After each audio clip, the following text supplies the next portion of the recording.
Good morning, church. Before we get started, I'd like to take the time to thank the church for letting me preach last week, and thank you again for letting me preach this week. Last week I talked about doing good work through action, which leads to change. As I was thinking about that, I also reflected on my sermon and realized that we're unable to do this action alone, that we need help in doing good work by asking God. And a lot of people, it seems the first thing they say is, I ask God for help all the time, but sometimes I don't get an answer, and it leads me to doubt myself or be scared to even move forward.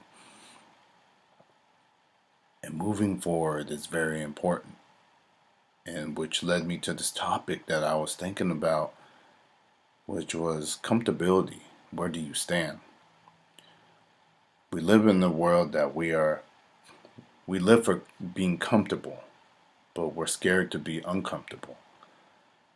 And one person who knew this well was Moses in the Bible.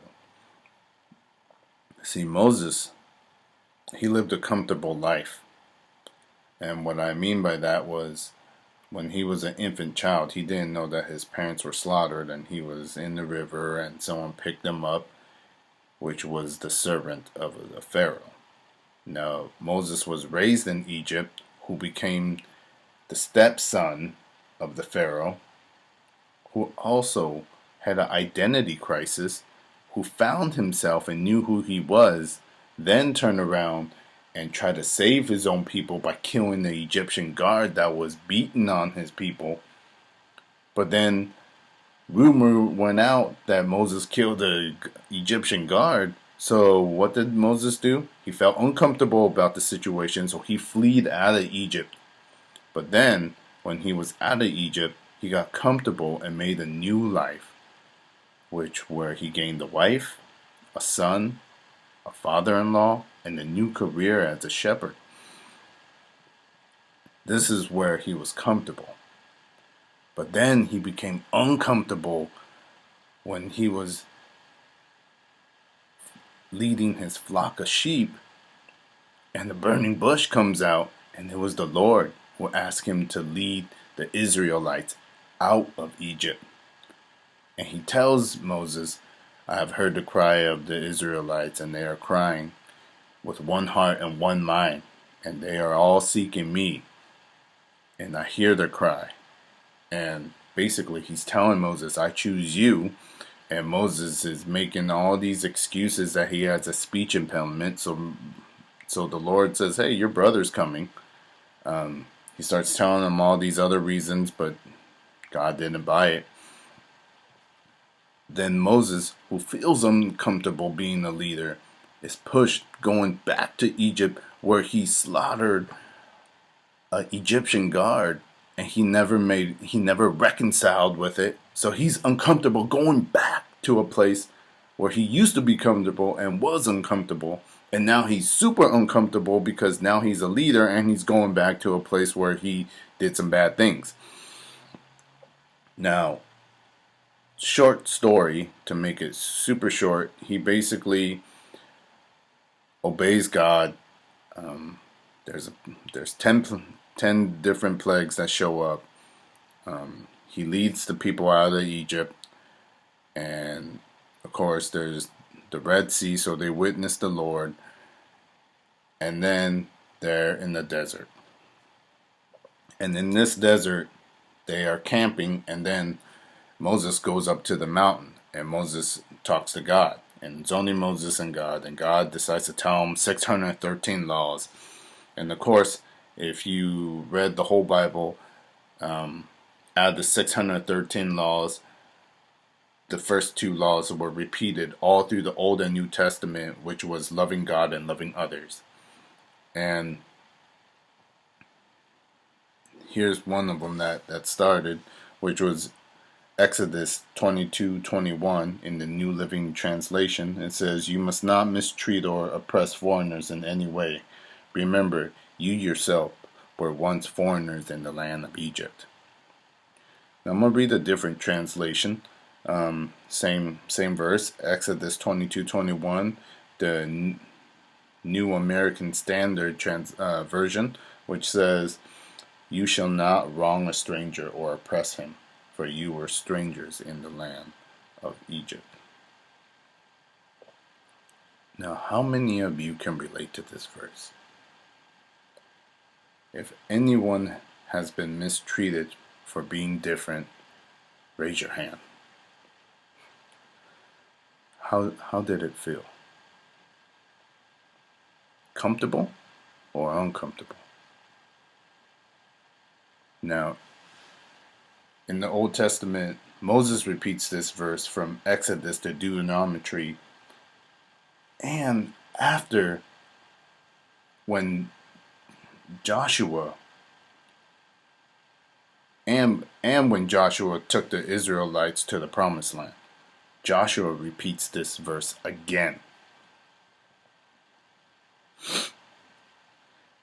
If you ever notice through the Bible that after Joshua, the Bible has different stories of foreigners and prophets being mistreated until the New Testament. Then it's just Jesus getting mistreated all over the place, and Jesus repeats this verse but in a different way. He explains it in 2 commandments, but it's really 3. He says this in Mark 12:29-31. Jesus replied, "The most important commandment is this: Listen, O Israel, the Lord our God is the one and only Lord, and you must love the Lord your God with all your heart, all your soul, all your mind, and all your strength." The second is equally important: love your neighbor as yourself. No other commandment is greater than these. What was Jesus trying to say? He was trying to say we need to be God-centered, loving yourself, and loving others. Now, a great example of this is Supergirl. Now, you might be asking why Supergirl? Well, I'm a person who's really busy, but I also have to make a commitment to my son. And so I told my son every day for at least an hour or 2, I will give all my time to him. And he's been really into watching superhero movies and shows. And you know, on the CW they have the Flash. He loves the Flash. But then all of a sudden he got into Supergirl. And I was watching it with him, and I saw this scene where Kat, who is the CEO, is asking Kara, which is Supergirl, but she is also a reporter. She is also her assistant, who just became who is asked what she wants to do. So Kat is asking Kara to find herself, but Kara is uncomfortable. So Kat explains why she thinks Kara is uncomfortable. She cries more than Halle Berry at award shows. Well, if you hate her so much, why don't you fire her? Normally you'd axe an assistant the second they brought you a latte 1 degree off. Oh, Kira. I don't even know what normal is anymore. Miss Grant, what's wrong? What could be wrong? I have followed every one of my passions. I've achieved everything I've ever wanted to achieve, and I'm at the very top of my game. The question is, Kira, what the hell is wrong with you? You're young, brilliant, and you have the world at your feet. You have the man you pine for, any job you wish for, and you stand there blinking like a doe in the headlights, frozen. Yeah, you know what? You're right, Miss Grant. You are absolutely right. In some areas of my life, I feel so strong and confident, and then in every other area, career, love, I don't know what to do. Dive. What do you mean, like into a lake? But you're standing on the shore, afraid to dive into the new waters, and you're afraid because you don't want to say goodbye to the mild-mannered, love-lorn Kara Danvers, the sweet and dutiful assistant to Cat Grant. You are standing there, looking out at your options, the icy blue water, the fast-flowing river, and the choppy sea, and they all look very appealing to you because you're dying to go for a swim, but you know that water is going to be cold, and the journey is going to be hard, and when you reach the other side, you will have become a new person, and you're scared to meet that new version of yourself. Now, we all get used to our own personas, and we're used to our own comfort zones, but trust me, in order to live, we must keep daring, keep diving. Yeah. Thank you, Miss Grant. You have 12 hours, 13 minutes, and 4 seconds. Tick-tock. Right. So is growth uncomfortable, or is it something new? Why is it so hard to do this? Do we know ourselves?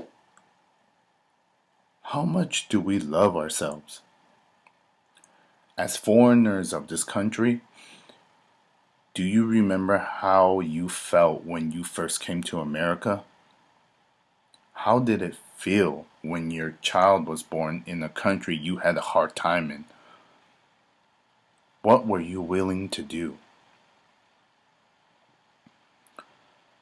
As I was thinking about these questions, I correlated what uncomfortable and comfortable means to me. When I am uncomfortable, it equals fear, which means you wonder about it when you're uncomfortable. When I am comfortable, it equals selfishness. You don't think about it. But when we are uncomfortable, it equals fearing together, which builds trust. When we are comfortable, it equals sharing. It equals sharing. So sharing happens, and when sharing happens, others witness love.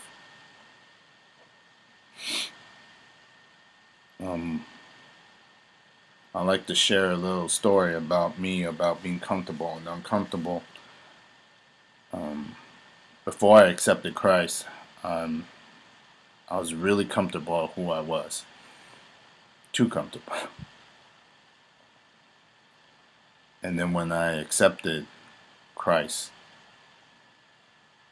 I was very uncomfortable. And it took a while for me to be comfortable to be in Christianity. But then one day when I was in night prayer and God asked me to go to school for ministry, in the beginning I wasn't uncomfortable. I felt like it was a joke. So I challenged God. And short story, never challenge God because he'll make things happen. Moses did that. I did that.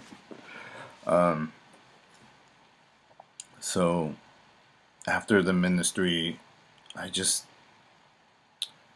realized one thing, that I was comfortable being around non-believers, but I was very uncomfortable being around Christians.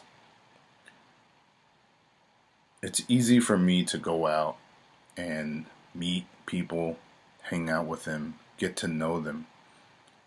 And a lot of people that I've met have really opened their hearts to me and really just shared lots of stories. And I am so thankful for that. But I also realized that they have been hurt and they are very uncomfortable around Christians. And I didn't understand why in the beginning. At first I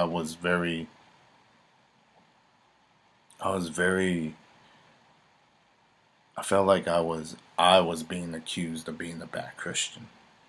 But after a while, when they explained to me that they're uncomfortable around Christians because they felt like they were always getting judged, criticized,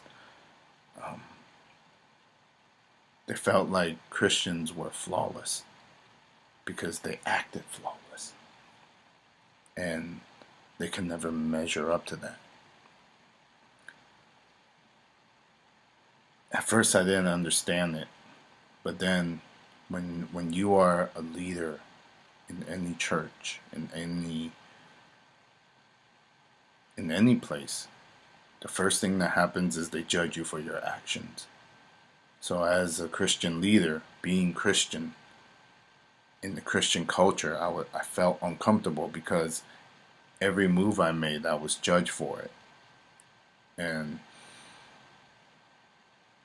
I don't think that was fair, because just because I'm a Christian leader doesn't mean that I shouldn't be able to have the same equal rights as everyone else. You know, I would like to go have fun and go play basketball, right? But most cultures, they're like, leaders don't play basketball.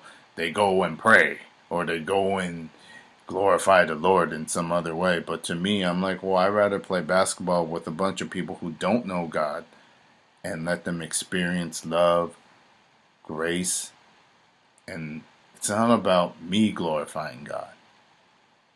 It's about them seeing God's glory in everything that we do.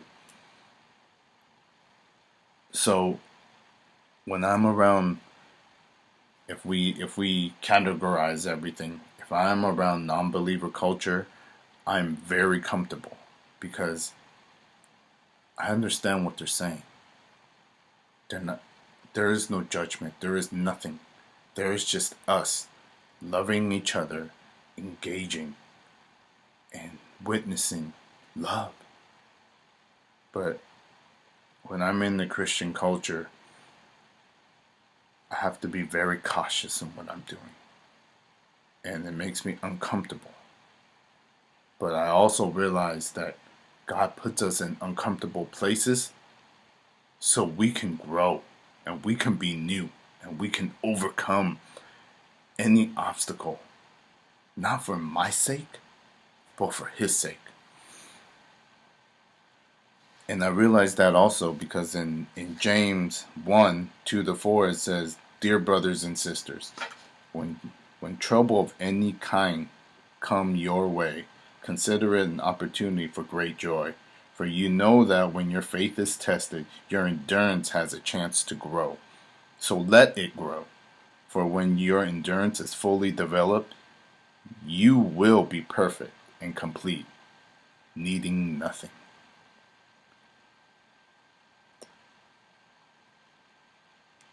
You know, when I was doing church planting, it was really hard. It was hard because it wasn't the people I was bringing in, the non-believers. It wasn't the community outreach.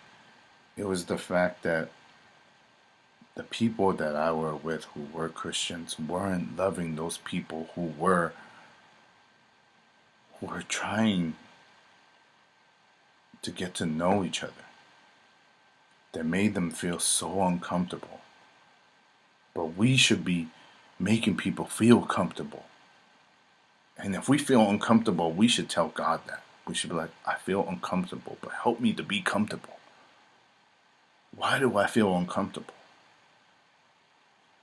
Do I love myself? If I don't love myself, do I love you?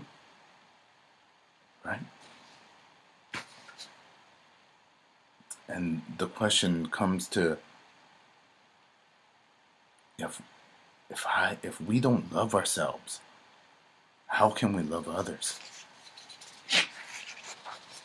If we are not collaborating with God, how are we able to build His kingdom? You know, when I was thinking about the foreigner in Exodus 22, I thought about God. And I thought to myself, even God, was a foreigner. He created this world and us, but we treat him like he doesn't exist. Gandhi said this. He said, "I like your Christ. I do not like your Christians. Your Christians are so unlike Christ."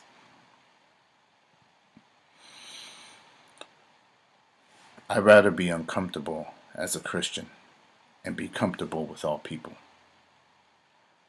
Our comfortability should be giving glory to God.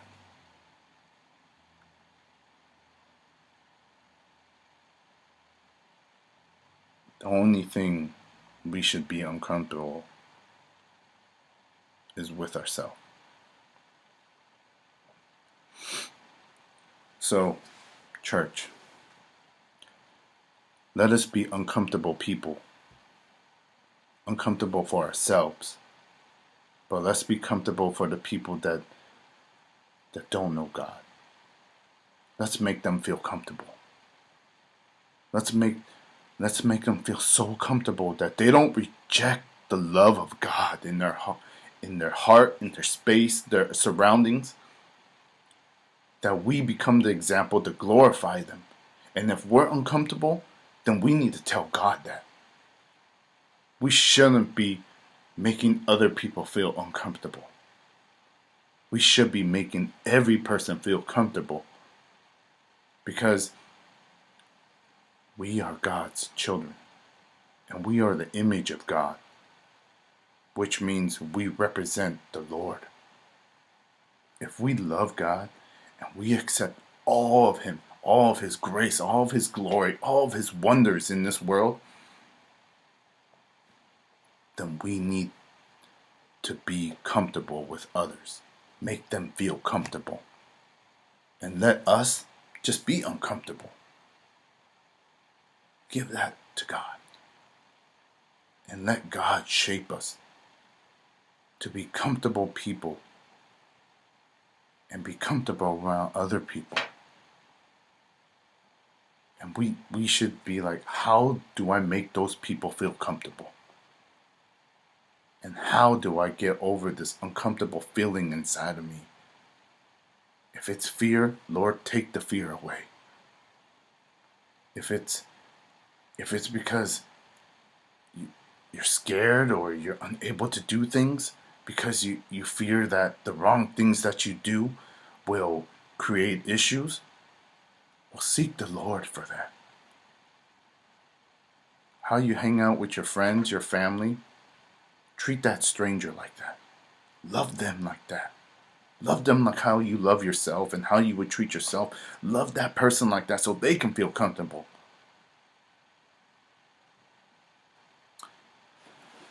Let's pray. Father,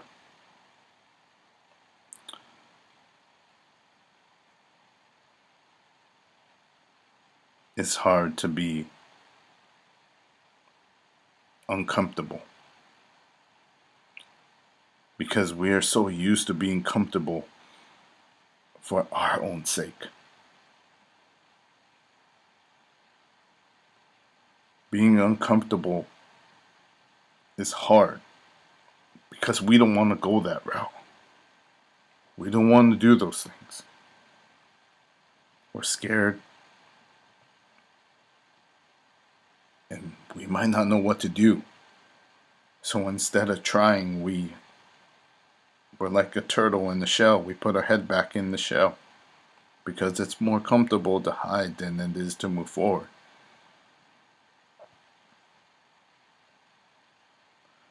Father, I ask to you that you give us the strength and courage to overcome our uncomfortableness with people and be comfortable around them and make them feel comfortable so we can glorify your name, so you can receive the glory and we grow. Father, help us to grow to be prime examples prime examples that we love every person, that we are comfortable with them and we want them to be comfortable around us. And the things we are uncomfortable with, please give us the strength to overcome it through you. In your mighty name I pray. Amen. Thank you, church, and have a blessed day.